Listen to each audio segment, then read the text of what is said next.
In this program, we are going to check if a number is even or odd. So first of all, we need to take input as num or any number.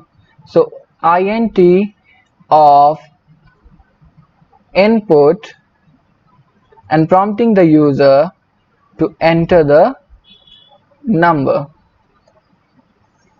After that, we know we need to do some process, that is, using the if clause we have to check if the remainder on dividing the number is 0 or not.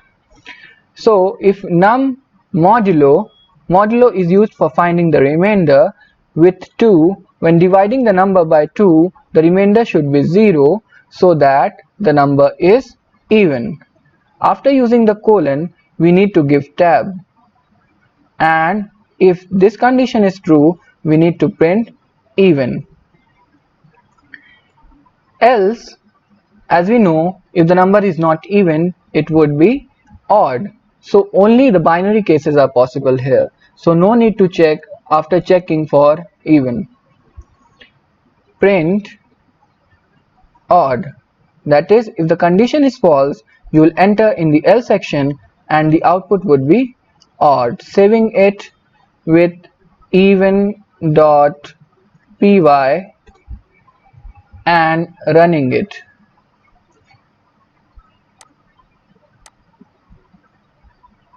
Let us say I am entering 45. 45 is odd.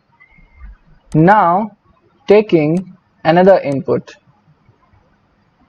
Let us say I am taking 74. That is even. Now we may change the program here as well. Let us say if num modulus 2 is 1, that is if the remainder is 1. We know when the remainder is 1, the case would be for odd. Whenever a number is divided by 2 and leaves remainder 1, then it is odd. And if the condition is false, it is going to be even.